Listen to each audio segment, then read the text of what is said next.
କାହାକୁ ପାଇବା ପାଇଁ ଆପଣ ପ୍ରାର୍ଥନା କରୁଛନ୍ତି କି? ଯିଏ ଆପଣଙ୍କ ଅସ୍ତିତ୍ୱକୁ ପାଦ ତଳେ ତଳି ଦେଇ ଚାଲିଯାଇଛି, ଆପଣ ତା କଥା ଭାବି ମନ ଦୁଃଖ କରୁଛନ୍ତି କି? ଆପଣ ଭାବୁଛନ୍ତି ବୋଧହୁଏ ଆଉ ଥରେ କଥା ହେଲେ ସବୁ ଠିକ୍ ହେଇଯିବ, ଆଉ ଗୋଟିଏ ମେସେଜ କଲି ବୋଧହୁଏ ସେ ବୁଝିଯିବେ। ନା, ଆଜି ନିଜକୁ ଏହି ଭ୍ରମରୁ ମୁକ୍ତ କରିଦିଅନ୍ତୁ। ଆଜିର ଏହି ଶବ୍ଦ ଗୁଡ଼ିକ କୌଣସି ସାଧାରଣ ବାର୍ତ୍ତା ନୁହେଁ। ଏହା ଆପଣଙ୍କ ଭିତରେ ଲୁଚି ରହିଥିବା ସେହି ସମ୍ରାଟକୁ ଜଗେଇବାର ଏକ ପ୍ରୟାସ। ଯେଉଁଦିନ ଆପଣ ନିଜ ସମ୍ମାନର ସୀମାରେଖା ଟାଣିଦେବେ, ସେହିଦିନ ଦୁନିଆର ସବୁଠାରୁ ଅହଙ୍କାରୀ ମଣିଷ ମଧ୍ୟ ଆପଣଙ୍କ ପାଦ ତଳେ ମଥା ନୁଆଇଁ ଦେବ। ବାସ୍ ଆଜି ଆପଣଙ୍କୁ ନିଜ ଭିତରର ସେହି ଦୁର୍ବଳତାକୁ ମାରିବାକୁ ହେବ, ଯିଏ ଆପଣଙ୍କୁ କାହା ଆଗରେ ଭିକାରୀ ବନାଇ ଦେଇଛି।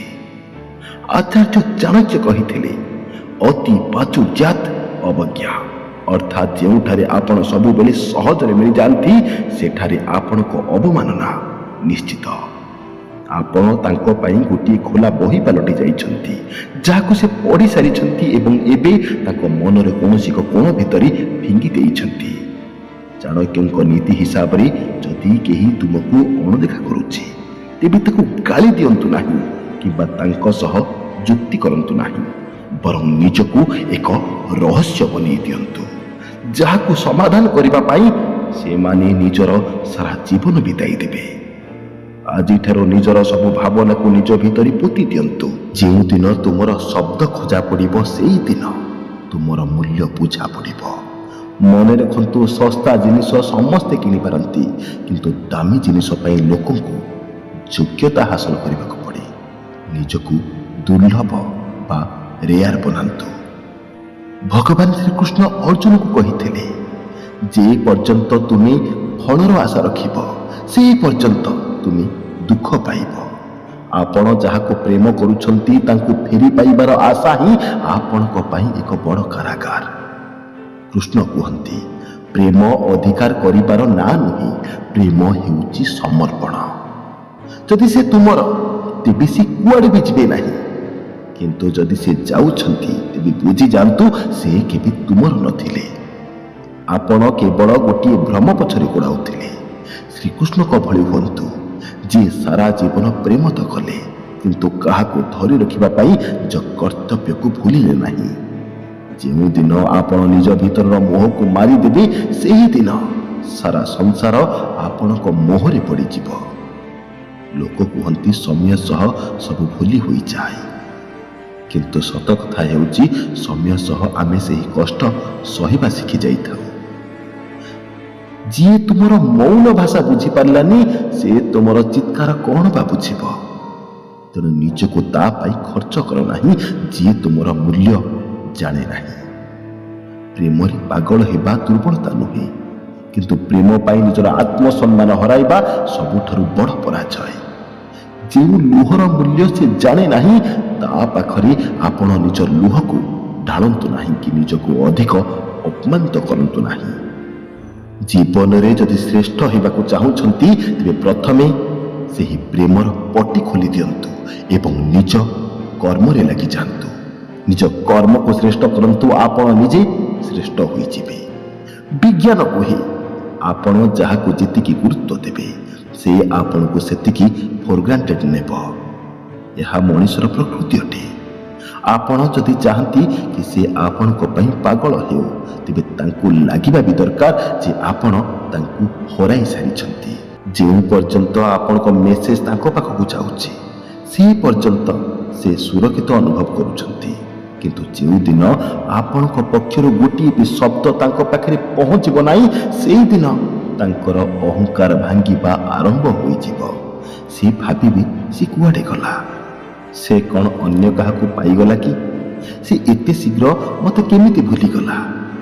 ଏହି ପ୍ରଶ୍ନ ଗୁଡ଼ିକ ତାଙ୍କୁ ରାତି ରାତି ଶୋଇବାକୁ ଦେବ ନାହିଁ।